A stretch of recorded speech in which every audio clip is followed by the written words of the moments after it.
Decreto do Altíssimo, que virá sobre o rei meu senhor. Serás tirado de entre os homens, e a tua morada será como os animais do campo, e te farão comer erva como os bois, e serás molhado do orvalho do céu. E passar-se-ão 7 tempos por cima de ti, até que conheças que o Altíssimo tem domínio sobre o reino dos homens e o dá a quem quer. Daniel 4, 24 e 25. Reconhecendo que o céu reina. E quanto ao que foi dito que deixassem o tronco com as raízes da árvore, o seu reino voltará a ti, depois que tiveres conhecido que o céu reina. Portanto, ó Rei, aceita o meu conselho.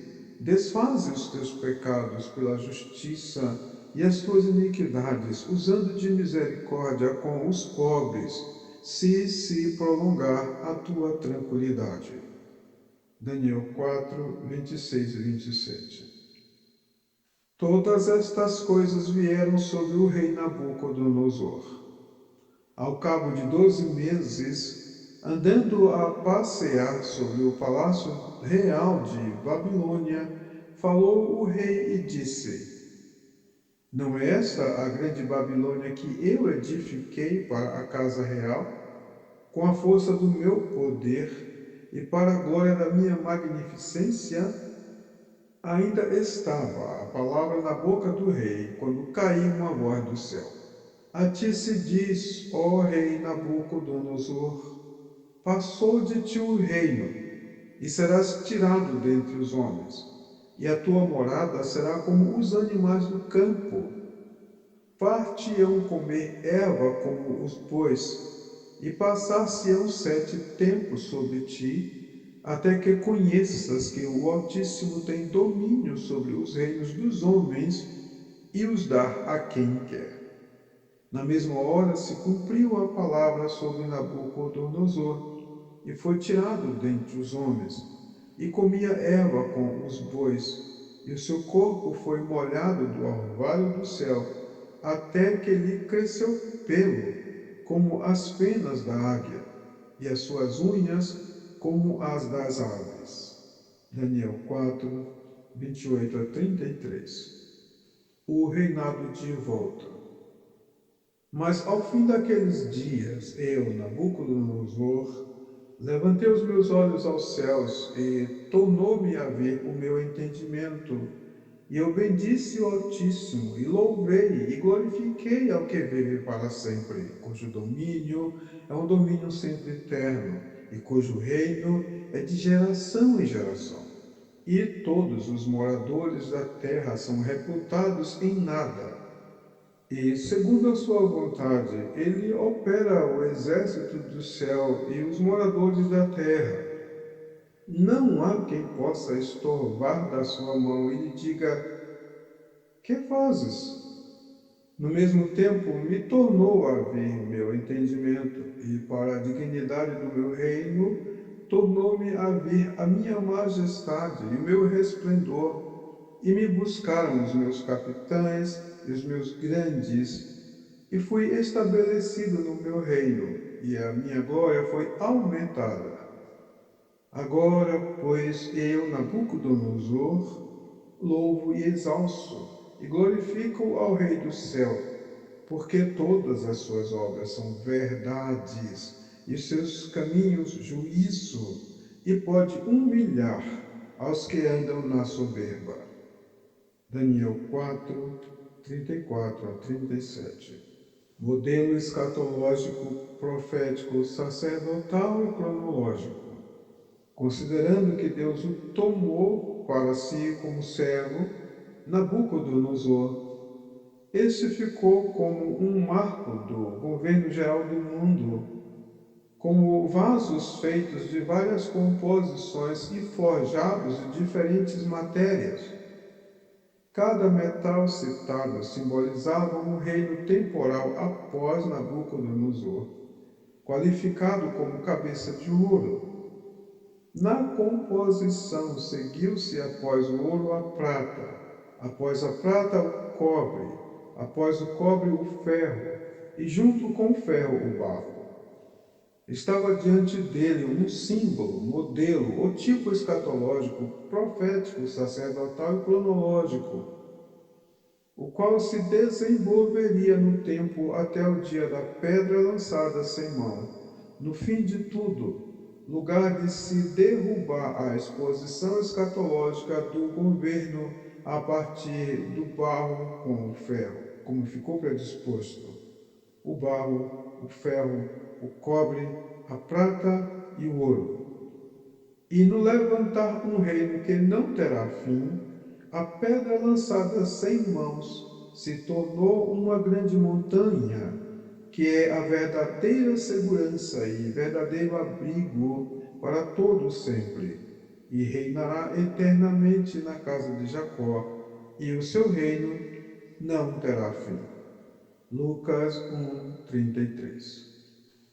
E a mim me foi revelado este segredo, não porque haja em mim mais sabedoria do que em todos os viventes, mas para que a interpretação se fizesse saber ao rei e para que entendesses os pensamentos do teu coração. Tu, ó rei, estavas vendo, e eis aqui uma grande estátua. Esta estátua, que era grande e cujo esplendor era excelente, estava em pé diante de ti, e a sua vista era terrível. A cabeça daquela estátua era de ouro fino, e o seu peito e os seus braços de prata, e seu ventre e as suas coxas de cobre, as pernas de ferro, os pés em parte de ferro e em parte de barro. Estavas vendo isto quando uma pedra foi cortada sem mão, a qual feriu a estátua nos pés de ferro e de barro, e os esmiuçou. Então, juntamente esmiuçado o ferro, o barro, o cobre, a prata e o ouro, os quais se fizeram como a pragana das eiras do estio, e o vento os levou, e não se achou lugar algum para eles. Mas a pedra que feriu a estátua se fez um grande monte e encheu toda a terra. Este é o sonho, também a interpretação dele diremos na presença do rei. Tu, ó rei, és rei de reis, pois o Deus do céu te tem dado o reino, o poder e a força e a majestade. Daniel 2:30-37. Nabucodonosor não sabia que Deus lhe tinha tomado por servo a serviço do povo de Israel e ao mundo, mas precisava que entendessem os pensamentos do seu coração. Também conhecer que o Deus dos mais altos céus, que não habita com a carne, tem um reino maior do que todos os impérios, em poder, riqueza e sabedoria. Os seus olhos precisariam ver o excelente esplendor do Senhor sobre toda a terra. Também lhe era importante saber que, embora o povo de Israel estivesse em cativeiro, o reino de Deus, o reino do Deus de Daniel, estava de pé diante de seus olhos, e ele precisava ver. O Todo-Poderoso revelou a Nabucodonosor, na linguagem que ele compreendia, que há um Deus que domina sobre tudo, mais precioso que o ouro e terrível. E ainda que um governo seja formado com cabeça de ouro fino, tronco e braços de prata, coxas de cobre, pernas de ferro e pés de ferro misturado com barro, tal cairá como um Golias, por uma pedra arremessada, sem mãos e sem funda. O nosso Senhor Jesus Cristo disse: ainda tenho outras ovelhas que não são desse aprisco. Elas terão um rebanho e um pastor. Deus levantou um imperador para servos, sem que eu mesmo soubesse deste privilégio, e nos lembra do: farei que sejais pescadores de homens, e deu-lhes o poder de serem feitos filhos de Deus.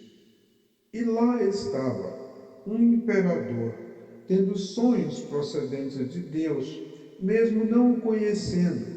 Igualmente com Ciro, a quem Deus cingiu de forças, mesmo esse não conhecendo ao Senhor.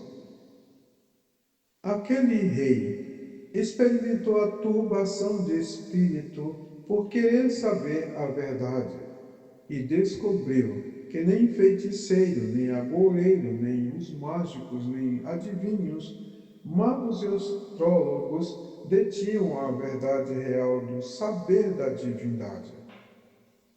Lembrar um sonho esquecido de outra pessoa e interpretar, somente Deus pode fazer tal maravilha. Porque as desculpas dos caldeus eram para o rei como palavras mentirosas e perversas, para que não respondessem até que o tempo passasse e mudasse. E o rei entendeu que o Deus que lhe responderia não habitava junto com a carne. Isaías 45, 1 a 4, Daniel 2, 3 a 6.